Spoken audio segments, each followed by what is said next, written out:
हमने गांव में रहना शुरू किया बस्तर के। अपनी पत्नी को लेकर के मैं 92 में 18 साल पहले बस्तर के गांव में गया, वहाँ रहना शुरू किया। हमने देखा लोग बीमार थे, बच्चे पढ़ते नहीं, स्कूल नहीं था, स्कूल में टीचर नहीं आते थे। हम लोगों ने इन्हीं चीज़ों पर काम शुरू किया। फिर धीरे धीरे साथी बढ़ने शुरू हुए और करीब करीब हम लोग 250 गांव में हमने काम हमारा फैलता चला गया, जिसमें कम्युनिटी हेल्थ, कम्युनिटी एजुकेशन के काम शुरू हुए। फिर 2005 में जब सलवा जुलूम शुरू हुआ, और सलवा जुलूम शुरू में तो हमें भी लगा था कि शायद ये नक्सलाइट्स के खिलाफ जनता का कोई विद्रोह है, लेकिन जब धीरे धीरे हमसे लोग आकर मिलने लगे और हमने देखा ध्यान से, तो हमने देखा कि ये जनता का नक्सलाइटों के खिलाफ कोई अभियान नहीं था, ये सरकार का और सरकारी फोर्सेस का स्ट्रेटेजिक हैमलेटिंग का एक बहुत वेल प्लान्ड ऑपरेशन था। ये लोग गांव में जाते थे, गांव के लोगों को जबरदस्ती रोड साइड कैंप्स में लाते थे फोर्सफुली। जो लोग नहीं आते थे उनके गांव को जलाते थे, और इस प्रोसेस में बहुत सारी लड़कियों के साथ रेप किए गए, बहुत सारे नौजवानों का कत्ल कर दिया गया, बहुत सारे लोग जो जंगलों में भाग गए इन फोर्सेस से बचने के लिए, क्योंकि वो रोड साइड कैंप में आकर नहीं रहना चाहते थे, उन लोगों के घरों को जला दिया गया, उन भागते हुए लोगों पर गोलियां चलाई गई। ये सारी चीज़ें जब हम तक पहुंची, तब हमने लोगों से मिलना जुलना शुरू किया।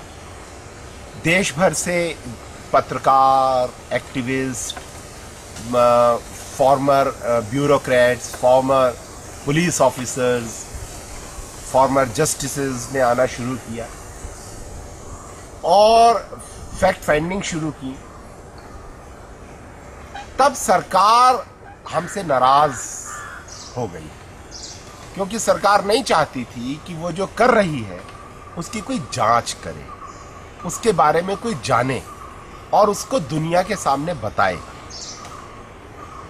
और उसी दौरान हमारे कुछ एक्टिविस्ट जो सर्वे कर रहे थे इस बात का कि सलवा जुलूम के कारण महिलाओं और बच्चों के हेल्थ के स्टेटस पर क्या फर्क पड़ा है, यूनिसेफ के साथ मिलकर के उन एक्टिविस्ट को हमारे सलवा जुलूम ने डिटेन कर लिया इल्लीगली, और 3 दिन तक सलवा जुलूम कैंप कासोली में बंद करके उनकी पिटाई की। ईयर ड्रम्स उनके फट गए, बहुत बुरी तरह वो जख्मी हो गए। मुझे कहीं से इंफॉर्मेशन मिली तो हमने then home minister of India को इन्फॉर्म किया। निर्मला देश पांडे तब जिंदा थी, जो वेटरन गांधीयन थी, उन्होंने इंटरवीन किया, और आखिरकार हमारे उन वॉलंटियर्स को आधी रात को सलवा जुलूम कैंप कासोली के सीआरपीएफ कैंप में से रेस्क्यू कराया गया इन वेरी बैड कंडीशन। और उसके बाद हमने जब ये क्वेश्चन किया कि ये क्या है, हम तो हेल्थ और एजुकेशन, महिलाओं और बच्चों के लिए काम कर रहे हैं, और वो काम कर रहे हैं जो सरकार का काम है, तब हम पर हमला क्यों किया जा रहा है?